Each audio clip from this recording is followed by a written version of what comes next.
ഈ കാണുന്നത് ഒരു ചെറിയൊരു മോണിറ്റർ സ്പീക്കറാണ്. അതായത് നമ്മുടെ ഒരു എന്താ പറയുക വിത്ത് ആമ്പ് ആക്റ്റീവ് മോണിറ്റർ സ്പീക്കർ എന്ന് ഉദ്ദേശിക്കുന്ന ഒരു ടൈപ്പ് സ്പീക്കറാണ്.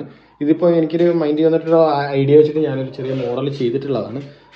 അപ്പോൾ ഇത് സാധനം ഇതിൻ്റെ ടെസ്റ്റിങ്ങും കാര്യങ്ങളും ഫുള്ള് കംപ്ലീറ്റ് വർക്കും കഴിഞ്ഞ് ടെസ്റ്റിങ്ങും കാര്യങ്ങളെല്ലാം എങ്ങനെയാണ് നോക്കിയിട്ട് ഓക്കെ ആയിക്കഴിഞ്ഞാൽ നമ്മൾ ഇതിൻ്റെ ഒരുപാട് പ്രൊഡക്റ്റായിട്ട് നമ്മളിത് ഇറക്കുന്നതായിരിക്കും. നമ്മുടെ ഒരു പ്രൊഡക്റ്റായിട്ട് ഈ ഒരു സാധനം ഇറക്കുന്നതായിരിക്കും. നമുക്ക് ഈസി ആയിട്ട് കൊണ്ടു നടക്കാൻ പറ്റും.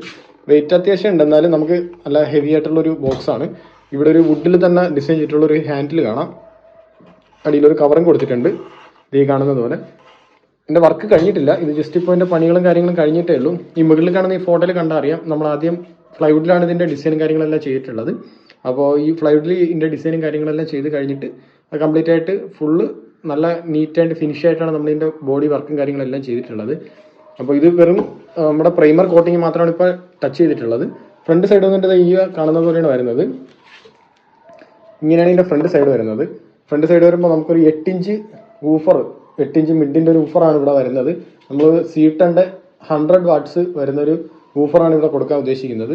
ഇവിടെ 2 എയർ ഹോൾ കാണാം. ഇവിടെയായിട്ട് നമ്മളൊരു HF വരുന്നുണ്ട്. HF നമ്മൾ ചെയ്യുന്നത് HFൻ്റെ ബാക്ക് സൈഡിൽ നമ്മളൊരു ചെറിയ ടൈപ്പ് ട്യൂട്ടർ ആഡ് ചെയ്തിട്ട് ഒരു അത്യാവശ്യം നല്ല പെർഫോമൻസ് കിട്ടുന്ന രീതിയിലുള്ളൊരു ട്യൂട്ടറാണ് സെറ്റ് ചെയ്യാൻ പോകുന്നത്. അപ്പോൾ ഇതാണ് ഇതിൻ്റെ ഫ്രണ്ട് സൈഡ്. ഇതിന് കംപ്ലീറ്റ് ആയിട്ട് ഫിക്സ് ചെയ്തെടുക്കാനുണ്ട്. ഇനി ഇതിൻ്റെ പെയിൻറ്റിങ്ങും കാര്യങ്ങളും ബാലൻസ് ബാക്കിയുണ്ട്. പ്രൈമർ കോട്ടിങ് മാത്രമേ ആയിട്ടുള്ളൂ. പിന്നെ ഈ ബാക്കിൽ കാണുന്നത് ഇവിടെയാണ് ഇതിൻ്റെ കൺട്രോൾസും കാര്യങ്ങളെല്ലാം വരുന്നത്. ഇതിൻ്റെ പാനൽ ഇപ്പോൾ നമ്മുടെ വർക്ക് കഴിഞ്ഞ് ഇരിപ്പുണ്ട്. അപ്പോൾ ബോർഡും കാര്യങ്ങളെല്ലാം വന്നിട്ടുണ്ട്.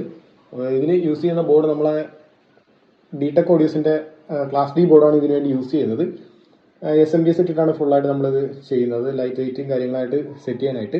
അപ്പോൾ അത്യാവശ്യം നല്ല പെർഫോമൻസും കാര്യങ്ങളും കിട്ടുന്ന ഒരു ബോർഡ് തന്നെയാണ് അത്. അപ്പോൾ അതിട്ടാണ് നമ്മളിത് ഈ ഒരു മോണിറ്റർ ഉദ്ദേശിക്കുന്നത്. ബാക്കിലായിട്ട് ഇതിൻ്റെ ഫുൾ കൺട്രോൾ വരും. ഇതിൽ ബ്ലൂടൂത്ത് വരുന്നില്ല. നമ്മൾ ബ്ലൂടൂത്ത് ഇല്ല, അതൊരു മോണിറ്റർ സെറ്റപ്പ്, അതൊരു പ്രൊഫഷണൽ രീതിയിലുള്ള മോണിറ്റർ സെറ്റപ്പാണ് നമ്മൾ ഉദ്ദേശിക്കുന്നത്. ഓക്സ് ഇൻപുട്ട് ഉണ്ട്, നമുക്കതിൽ വേണമെങ്കിൽ ഒരു BT മൊഡ്യൂൾ കൊടുത്തിട്ട് നമുക്ക് വർക്ക് ചെയ്യിക്കാം.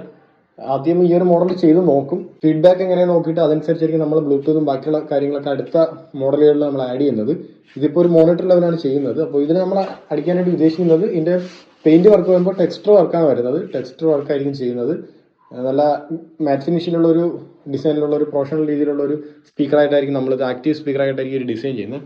ഇതിൻ്റെ നെറ്റും കാര്യങ്ങളെല്ലാം അടിച്ച് സെറ്റ് ചെയ്ത് വെച്ചിട്ടുണ്ട്. അപ്പോൾ എന്തായാലും ഇത് കംപ്ലീറ്റ് ആയിട്ട് ഫുൾ സെറ്റ് ചെയ്ത് കഴിഞ്ഞിട്ട് ഒരു കിടിലൻ വീഡിയോ ആയിട്ട് ഇതിൻ്റെ ഒരു റിവ്യൂ ആയിട്ടൊരു വീഡിയോ എന്തായാലും നമ്മുടെ ചാനലിൽ വരുന്നതായിരിക്കും. എല്ലാവരും ജസ്റ്റ് സബ്സ്ക്രൈബ് ചെയ്തേക്കാം. ഓക്കെ.